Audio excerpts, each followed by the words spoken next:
同学们好. 老师好. Thank you. It is the 14th of August. We have, I think, 3 more of these review classes left. Today we're going to be talking about tap steps. There's tons of them. I won't get to all of them, but it's just a good way to group together a bunch of things and just look at them together. Next week and the week after that, we'll probably spend on the kicks and turns, since there's a lot of stuff in the kicks and turns. The fundamental for the month, the essential for the month is practice continuously without interruption. As you may recall, last week we talked about the why and the how. So if you can think back, why do we practice continuously without interruption? The answer is to save time and energy. So we just want to borrow somebody's energy and send it back. We don't want to absorb it all and regenerate it. And the how is a simple one-word answer, which is circles. So to do circles, you need to be soft. To be soft, you need to be relaxed. And to help with that, we'll start with some standing practice. So, feet shoulder width apart, or a bit wider if you prefer. Feel your weight on your feet, even front and back. We call that bubbling well, and then crotch rounded so it's even on the inside and the outside. Absorb your knees, bend your knees, drop the hips down, and we'll do 3 minutes or so, not very long, far too short, but just enough to start feeling something. So you know the checks. So start with your head pushing up and everything suspending down from the head. Number 2, sink the shoulders and drop the elbows. Then absorb the chest and round the back. And relax the waist. So as you do this, make sure you're not too stiff. So we want to be soft. We want to open and extend the joints and ligaments. So feel the head rising up, feel its being pulled up, and then the rest of the body, your spine just extending, lengthening down. As you relax the waist and absorb the chest, your spine will extend up, down, and left, right. And turn your attention to your breathing. See if you're able to just breathe, belly breathing, natural breathing. The posture should help with that. And go around your body again, checking where you might be stiff and just softening. So softening the neck,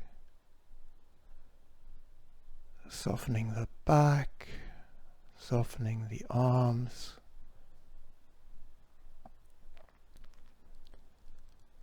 You're bending the knees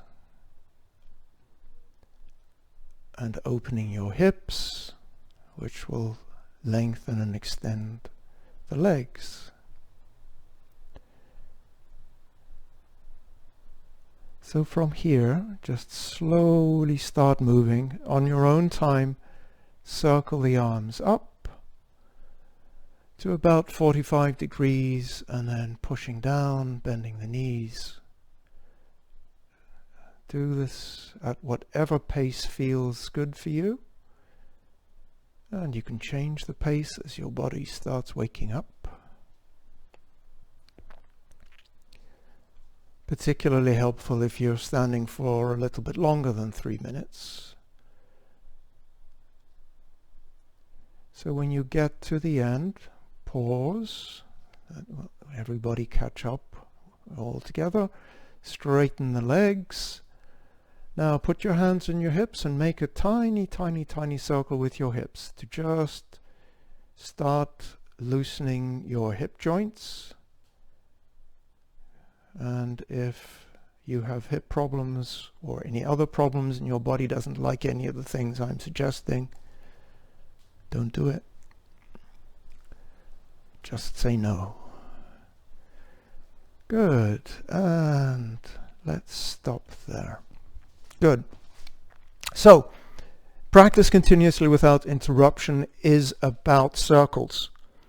And there are big circles and little circles, and we do it so that we are constantly moving the energy. So this actually is an energy practice, so that whether we're absorbing or releasing, storing, releasing, there's always a constant circle.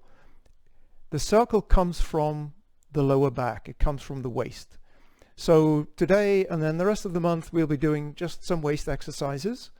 For those of you who don't know them, to introduce you to them. Those who do know them, to refresh your memory. You can use a chair or you can just stand up. I'll just do it in a chair here, because that way when I'm turning my chest from side to side, I'm not torquing my knees. I know that my knees are safe. So feel free to use a chair, but you don't have to. Okay, so we'll just begin. First, we'll just go side to side. So horizontal circle.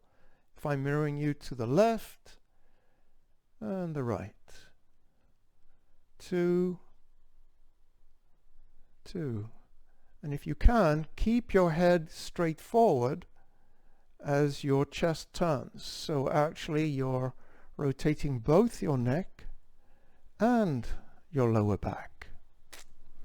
Okay, so you can tell here we're not doing circles yet. We're just opening and strengthening our back muscles, going side to side. Next one, we'll do vertical circles. So the chest comes out and back, forward and back, forward and back. Again, we're not doing circles yet. This is just to get used to this movement. Okay, now we're going to go side to side. So normally we just go side to side in the plane, but what we're going to do now is I want you to turn your chest to one of the corners and we'll go side to side along the diagonal.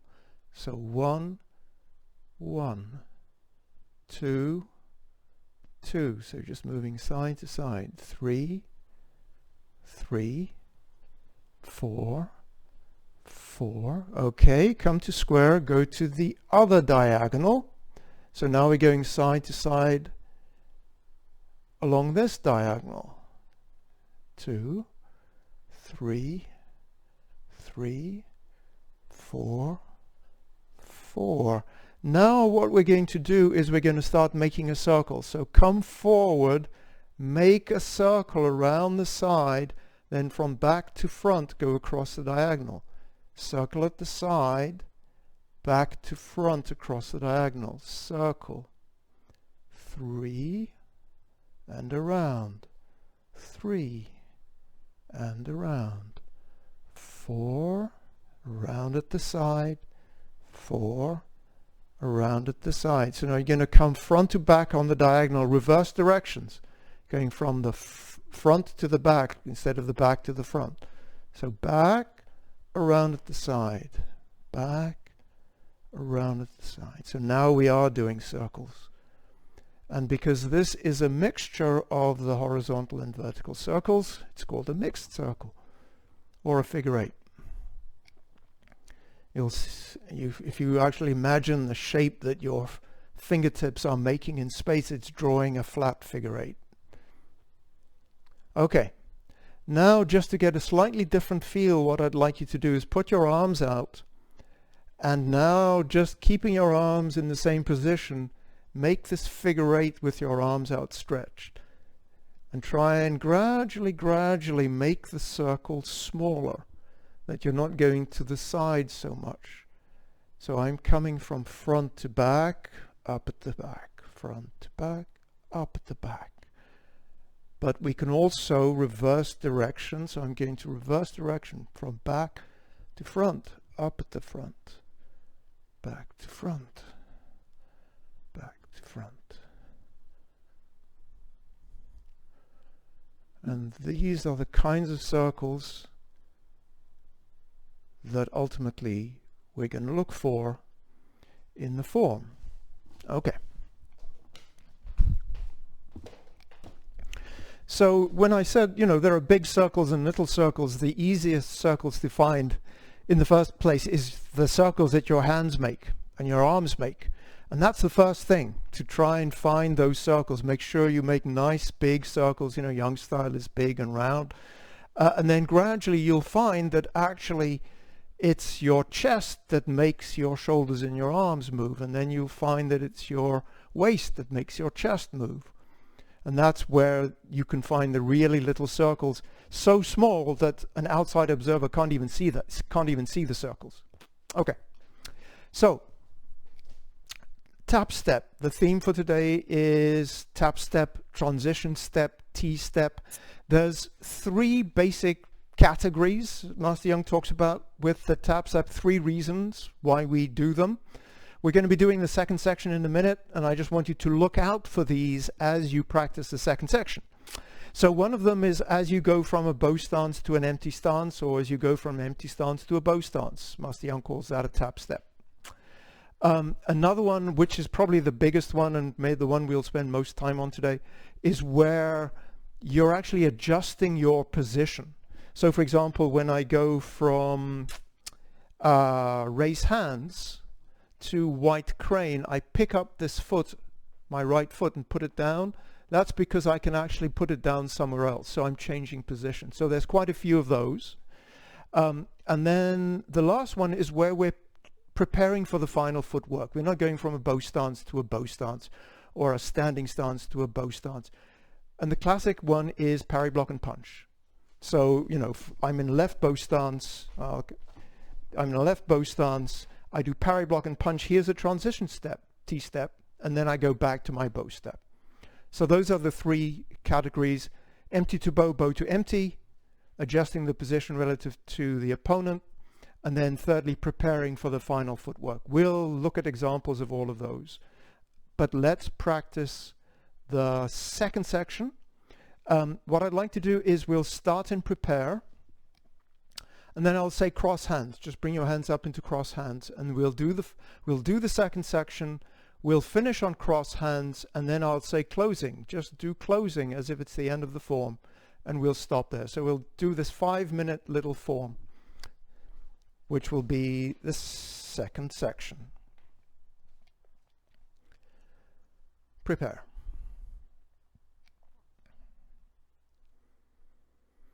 Cross hands. Embrace tiger. Return to the mountain.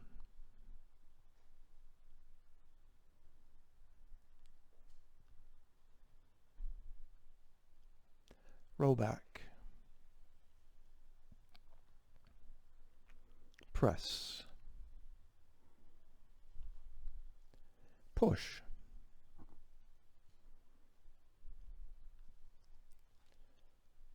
Transition to fist under elbow. And here is our first tap step as we go into fist under elbow, adjusting our position. Step back, repulse monkey. 1, 2, 3.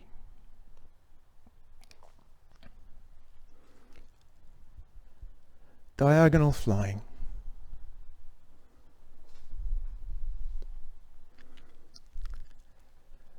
Raise hands. Here's a tap step with the left foot. White crane. Tap step with the right foot. Left brush knee. Going to a bow stance. Tap step with the left. Needle at C bottom to empty stance, tap step with the right.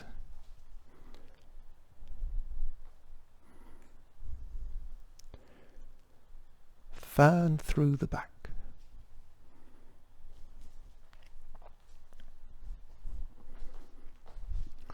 Turn body. Chop with fist. Parry, block and punch, transition step. The right.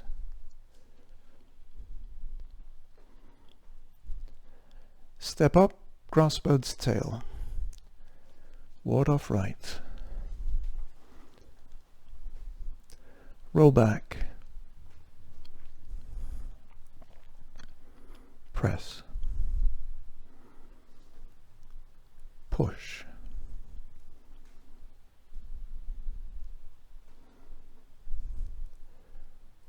Single whip.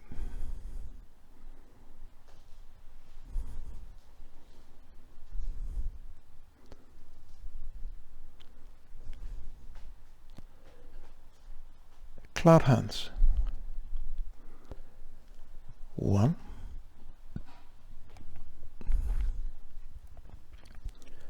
2,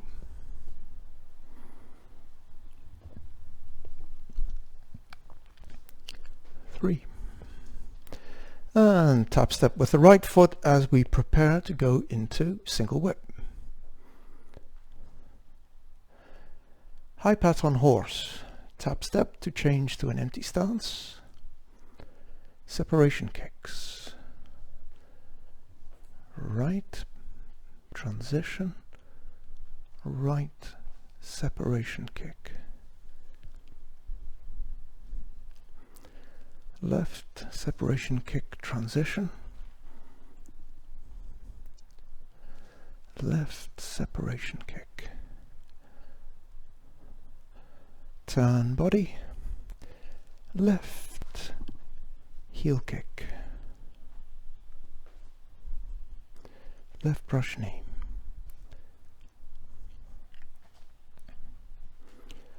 Right brush knee.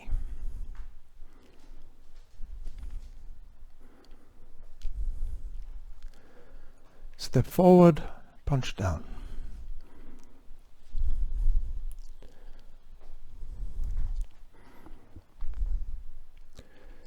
Turn body, chop with fist.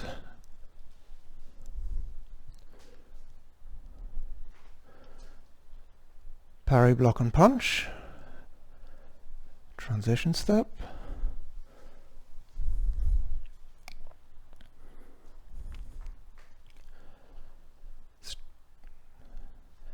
Right heel kick.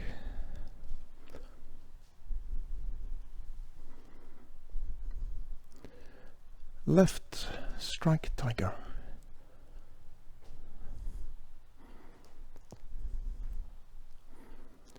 Right strike tiger.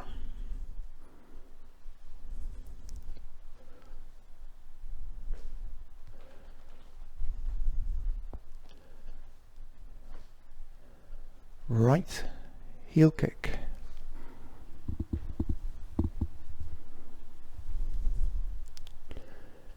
Twin fists, boxing opponent's ears.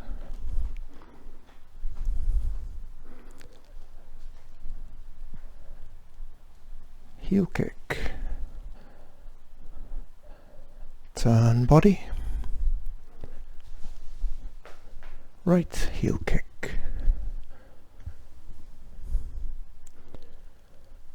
Parry, block and punch. Transition steps, setting up for the final bow stance. Apparent closing up.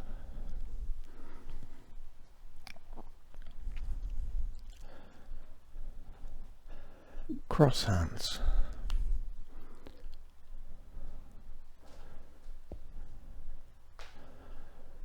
And from here we'll finish, so closing.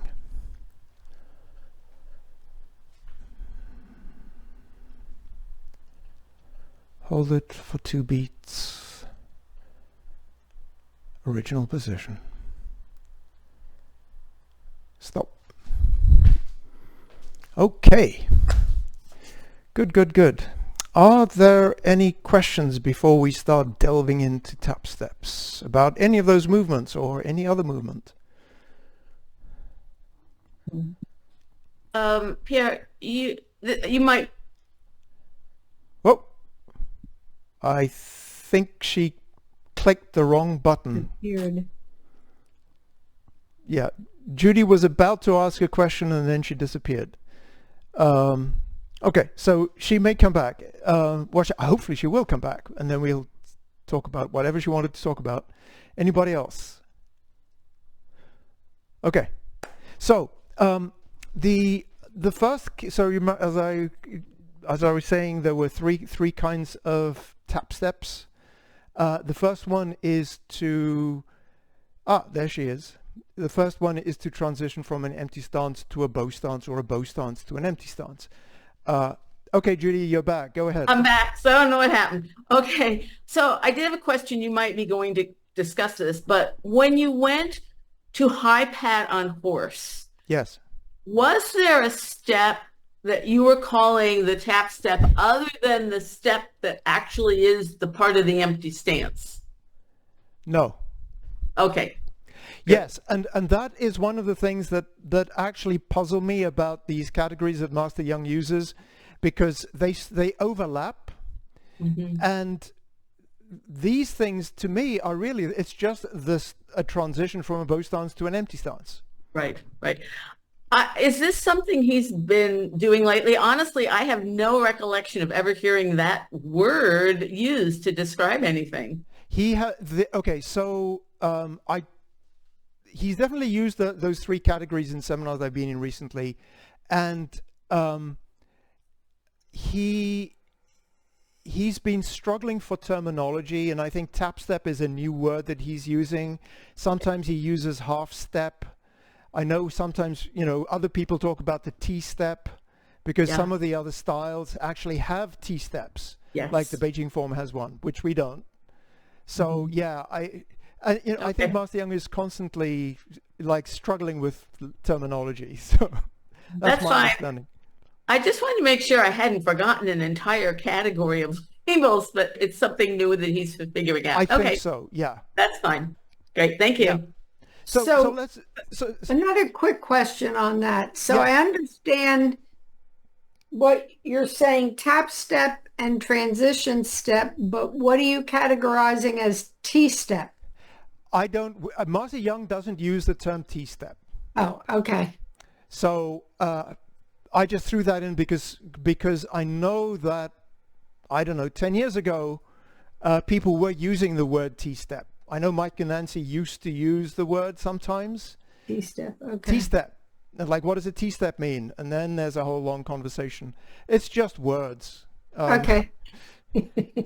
And this is an art, so it's not fixed. As Judy, and some of these issues go round and round, as Judy pointed out to me. This whole question about parting wild horse's mane, what kind of bow stance is that? I mean, we've been mulling that over for as long as I've been doing Tai Chi.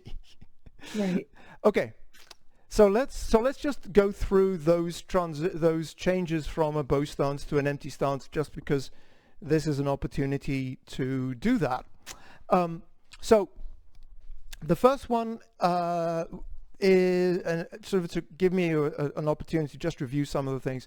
Let's look at left brush knee to hand strum the lute and needle at C bottom, right? So we're in a left bow stance, left leg forward.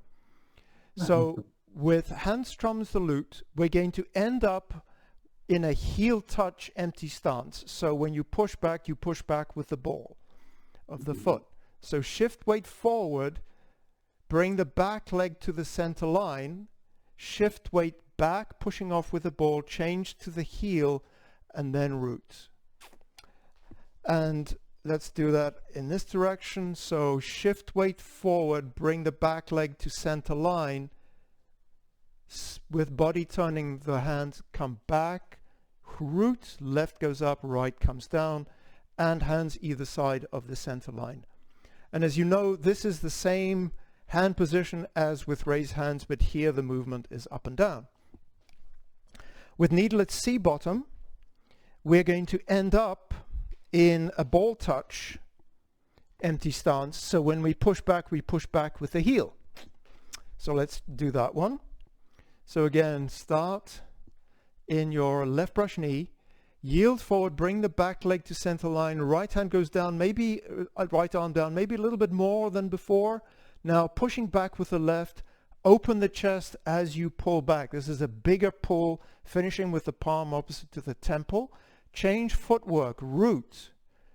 Now come down. Again, left brush knee.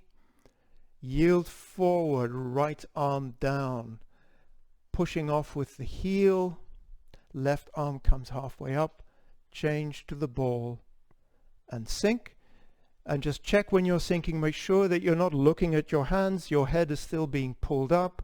The right arm is about 45 degrees. Your torso is about 45 degrees. And only sink as low as you can maintain your breathing. Don't feel you have to go all the way down. Make sure also that you keep your hips over the back foot, over the back, the right foot. So that's those two movements. Any questions about those? I'm going to go through these pretty quickly because most of you, we do these many times in the form, so there may not, but perhaps you want more review, and then that's perfectly fine. Next one, we talked about Donna's question, single whip to high pat on horse. So let's just review this one. There are a couple of things I just want to remind you about. So we're in single whip. So the first thing is, as you start shifting back the weight, rotate the left hand and sit the right, but keeping the right hand out. As you keep taking the weight off the front foot, bring the right hand in, change footwork to the ball, pull with the left, strike with the right. Again, single whip.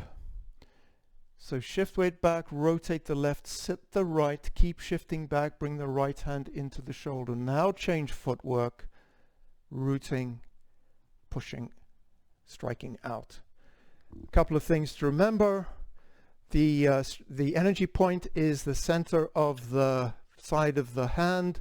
It's your neck height. The right hand is pulling back to the bottom of the ribs. So just a few things to remember there. And then the other one is raise hands to, single whip to raise hands. And again, we're going from a bow stance to an empty stance, but now we're also changing direction. So shift back weight, turn the left toe to 45, shift back weight onto the left, arms open, bring the right foot in, heel touch with body turning, arms close. So the footwork is pretty straightforward. Let's do that again. Shift weight back, turn the left toe in, arms don't change. Now shifting weight back, release the hook, root with the right, with body turning, the arms close. Now, the couple of things I just want to remind you of. By the way, as Mike always reminds me, most of us, and this is the way his first teacher always taught, he gave every student only one thing in one class. He didn't give them lots of corrections. He gave them one correction. So I'm going to be yattering for an hour. Just pick one thing and work on it. If there's maybe there's nothing that I'm going to tell you that you don't already know, in which case, fantastic. But if not, pick one and fix that one. Okay. The thing that I want to focus on with raise hands is we have a tendency when we do raise hands, for the arms to come open and then close. It's like somebody just banging cymbals together. And that's not what we're doing. As Donna was showing, we're actually, as the hand comes forward, we're doing a waist turn. So this offset between the hands is largely because you're opening your waist, you're opening your chest to the corner. So that's what's actually giving you this offset between the lower hand and the upper hand, because the chest is open. It's easier when we do hand strum the lute to see that, because we're in a nice stance where our chest naturally just wants to go to the corner and arms just want to be here. But when we do raise hands, because here our chest is to square, the temptation is just to keep it square and close the arms. Don't do that. Any questions about any of those? Rushing on. Could you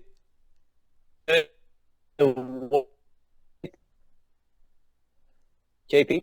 Yes, I can hear you. You're breaking up a bit, Rogelio. Try again. Could you do raise hands but facing forward the way you're facing? Yes, so facing the other way. Yes. Actually, you know what? We're going to do raise hands, and actually I'm just going to do the other part of raise hands, which is adjusting the distance to the opponent. Let's just do all the raise hands together. So if I do raise hands facing in the same direction that if you're facing the screen here, shift weight to the right, turn the left toe in, keep the right hand higher than the left, release the hook, bring the left foot in, root with body turning, arms close. Good. Okay, so let's talk about the other raise hands. So just think for a second, how else do we get into raise hands? Donna knows the answer. Anybody else? Yes, Lynn knows the answer. Judy knows the answer. Good. And Laura nods. We all know the answer. But what I just want to remind you of, there are multiple ways in which we can do this. So actually here, I will actually face away from you to begin here. So we've done raise hands. The way we normally do it in the form is we yield forward, bring the back foot in so that it overlaps the front heel a little bit, shift back weight, release the heel, change to the heel, and then do raise hands. And so from this direction, I'm just lining up with the camera, and hopefully I'm more or less okay with center line two sides. Yield forward, bring the back foot in. So when I now pivot on the ball of my right foot, you can see you get center line two sides. Now I can just change to the ball. This actually means that I can step pretty much anywhere. And one of the steps, which is more similar to single whip to raise hands, is the following. Shift weight forward, pick the back foot up, put it down to the corner. Don't bring it in. Just pick it from going to straight to going to corner. Now bring your weight all the way across to here, raise hands. Marcy Young has said that those are both valid ways of doing the transition. You should be able to do both. Practice both.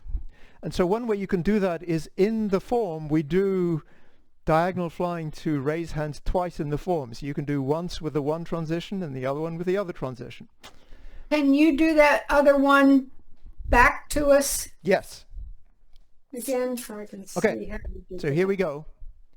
So we're in diagonal flying. Shift weight forward, pick the left foot up, put it down to the corner. Now open the arms, bring the right foot in, make the heel connect, and step out. Now what you could see with that transition, because I picked this foot up and put it down again, that should remind you of something like raise hands to white crane, for example, or fair lady 2 to fair lady 3. You're picking the foot up and putting it down in the same place. That means you can put it anywhere. You just happen to put it in the same place. So if you want, let's just do this a couple of times and put it in different places. So we're in diagonal flying. I'm going to pick it up and bring it closer, which is the standard way of doing it. Okay, that's one.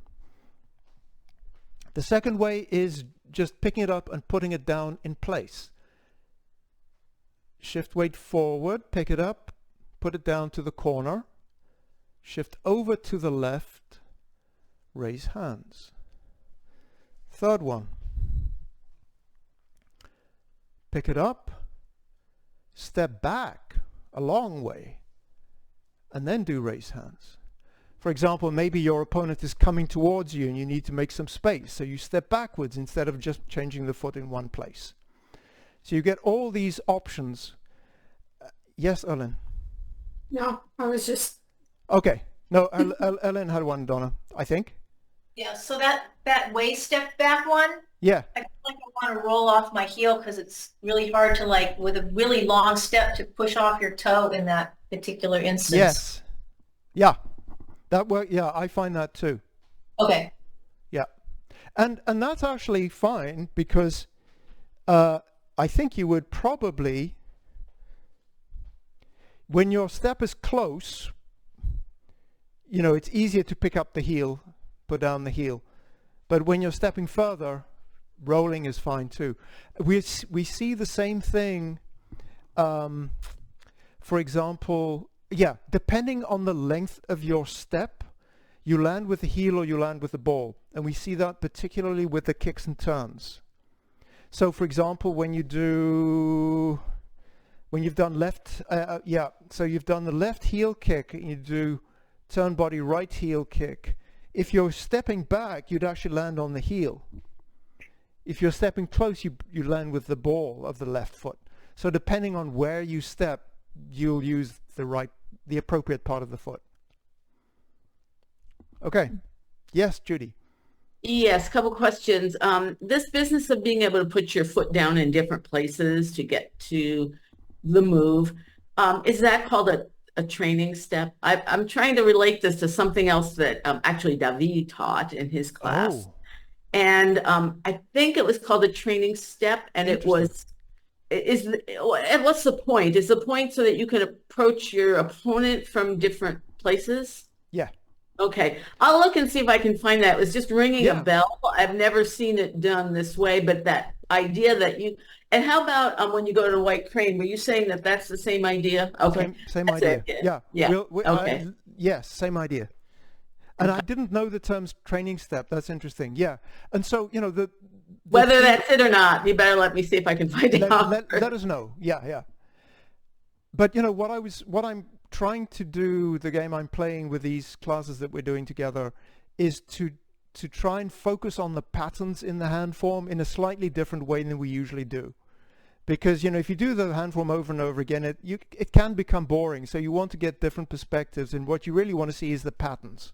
What are the basic methods that you use? And that's why we play the transition game. Like, how can we mix and match? That's all we're doing. Okay. So, so we've done the bow stance to the empty stance. Just to quickly review the empty stance to the bow stance.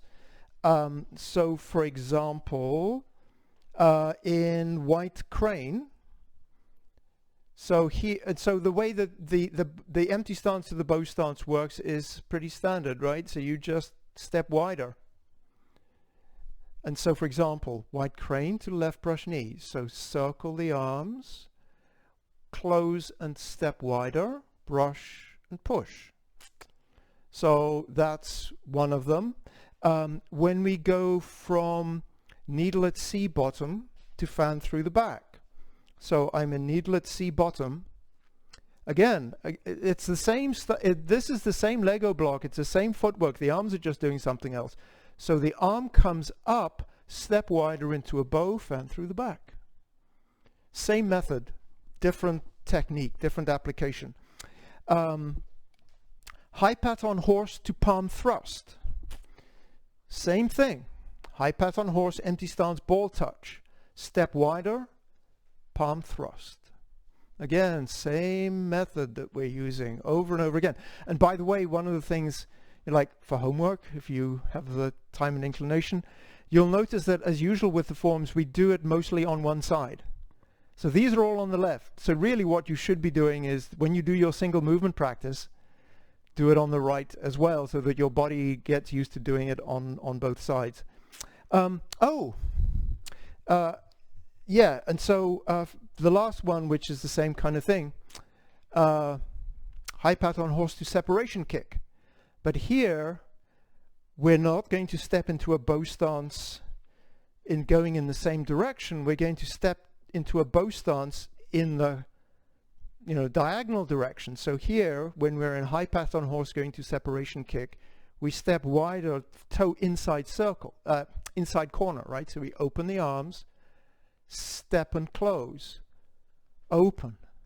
So this is a non-standard bow stance. But again, it's the same principle. You just step wider to where you need to go. Any questions about that?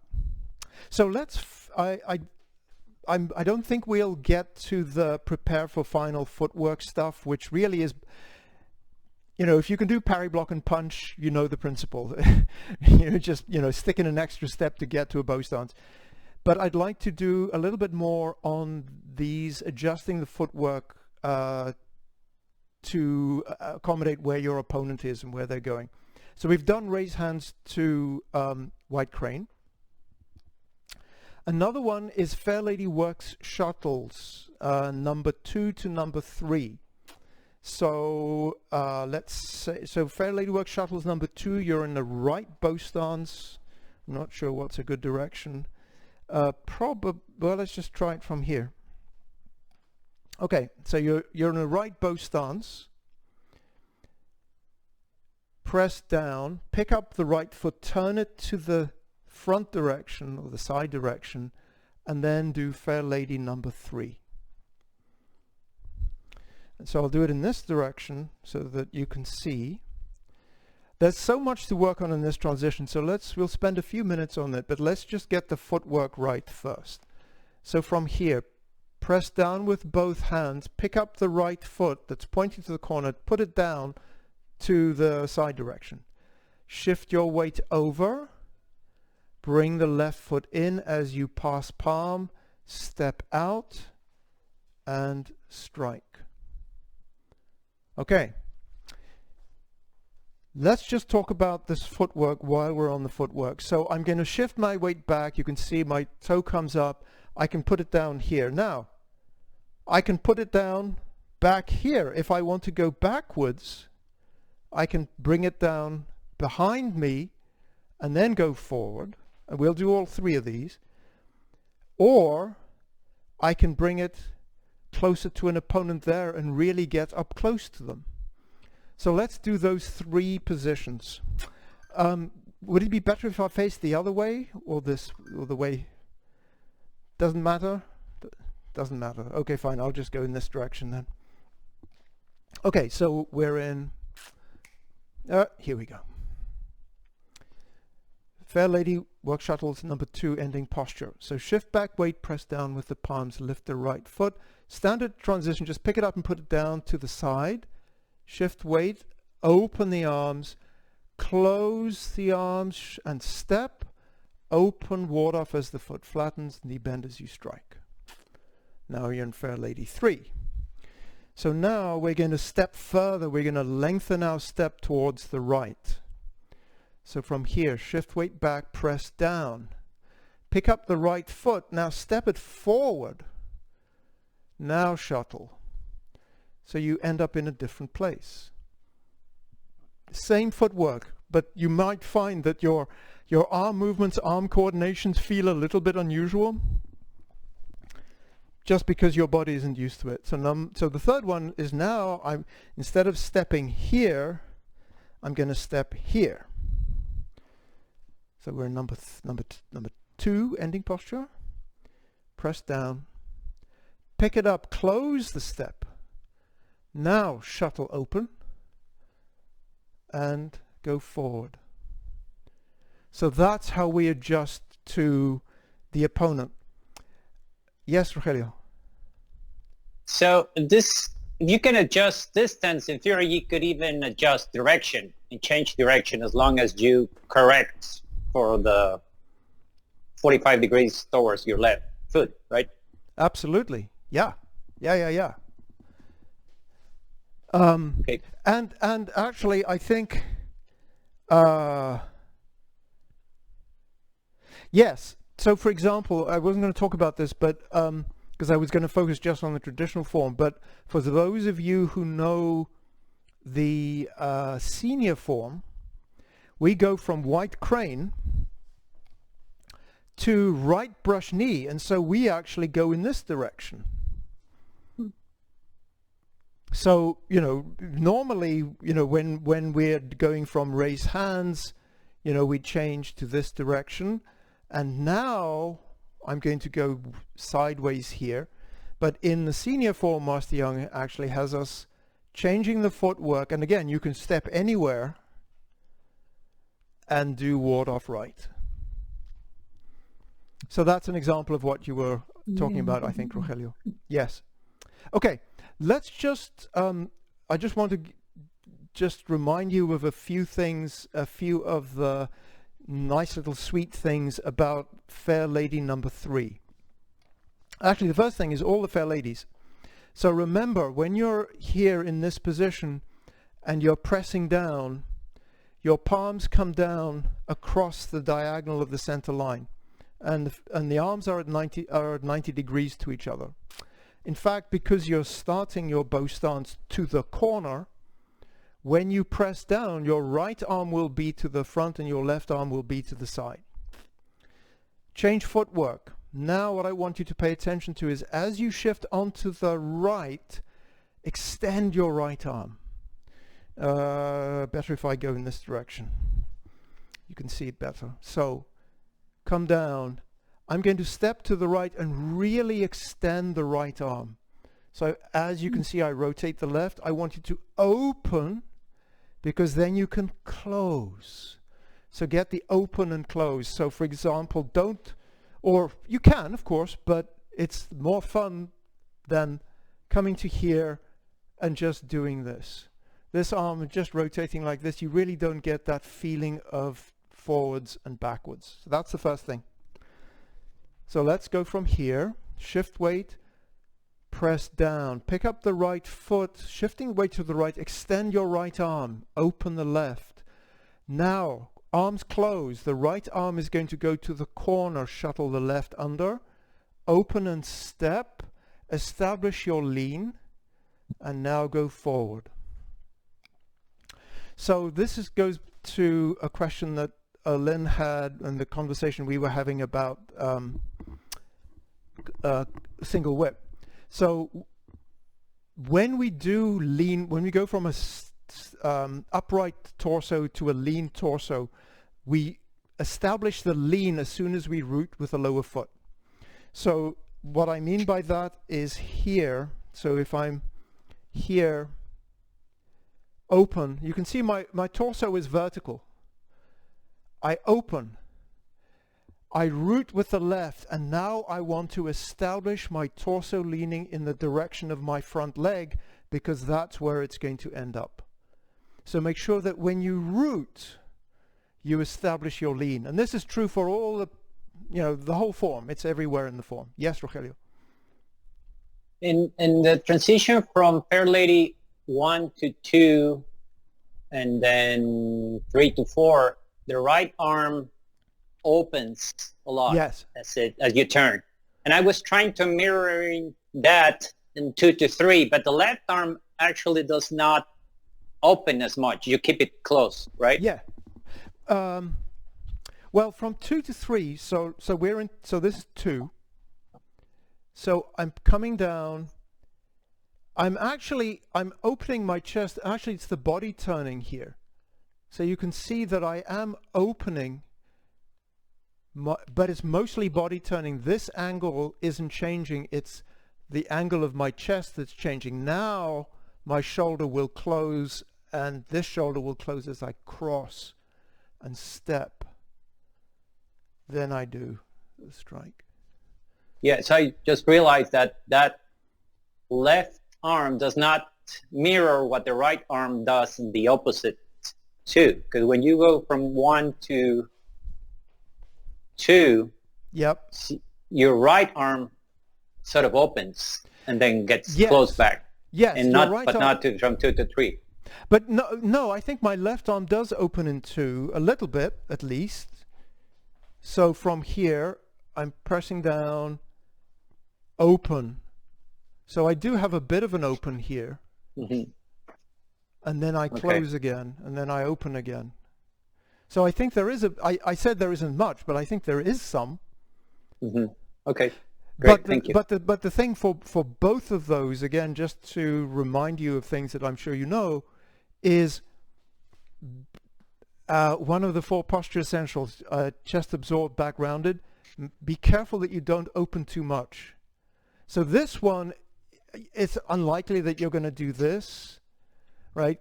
But when we go from 1 to 2, and I know this because this is a problem I had for a long time, is let's go from 1 to 2, and I'll go in this direction. So when I come here, make sure that you don't open your arms like this. Make sure your arms are more like this than like this, because if your arms are like this, you can't open it to get the passing palm. Keep your arms like this so that you have a bit of space to do the passing palm. Thank you. Rock and roll. Can you do 1 to 2 so I can see that, the whole thing? And I'll do 1 to 2 coming around to face you, I think, like this. Yeah, that's good. Yep. Okay, so this is 1. Press down with body turning. Arms come around with body turning. Shuttle, step and root, establish the direction. Arms open, strike. Okay. Did that answer whatever the thing you needed was? Okay. Yeah, I just wanted to see how you did it. Okay, and if you see me doing something I shouldn't be doing, please let me know. We all help each other. Okay. Question, Pierre? Yes. Question. In going from single whip to the first shuttle, Yes. that place where you change your foot to be direct to the side, would you consider that in the same category of the things we've been talking about? Yes. Okay. Because actually, this one is the third category that we're probably not going to get to, Okay. which is setting up for final footwork. That's what this Yes. one feels like. They sort of overlap, but it's a bit like parry, block, and punch, right? Yeah, right. Exactly. Yeah. Okay. Just wanted to check. Thanks. Yes. Good, good, good, good. And we've done diagonal flying to raise hands. So I think we're good with all of those. Parry, block, and punch. So let's just quickly think about parry, block, and punch. There are lots of ways of doing parry, block, and punch, right? So one way is when we're in a left bow stance, we're going to do parry, block, and punch. So shift back weight, open the left toe, both arms circle down, transition step with the right foot, second parry forward, step into your bow stance, punch. That's one way of doing parry, block, and punch from a left bow stance. But the other one is from a right bow stance, because after you've done turn body chop with fist, now you're in a right bow stance. But again, you want to do parry, block, and punch. So here what you do is shift back weight, rotate both arms right in front of the shoulder, connect out. As the arms circle, that right foot is now doing that setup step, transition step, second parry, block, and punch. So that's the second way. And then the third way is after we've done a right heel kick, sort of towards the end of the second section. So here we've done a right heel kick. We're going to do parry, block, and punch. Here we're just going to sink down and put that right foot to the corner, rotate the arms, essentially go straight into a quick parry and a block and punch. So there, the transition step is just from the standing leg pose to the corner, then you step out into your bow. So let's play the transition game.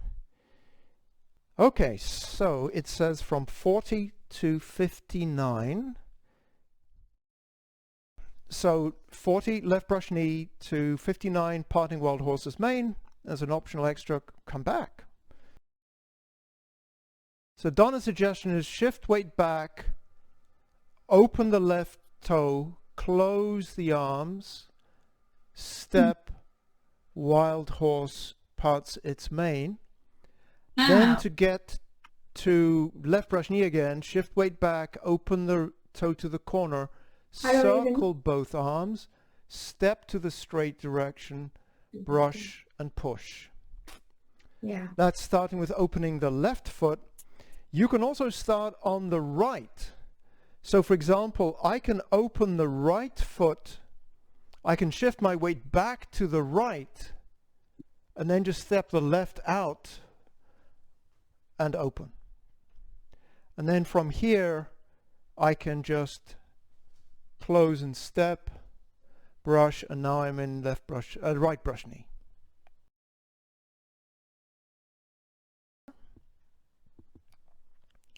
同学们，再见。是再见。老师，再见。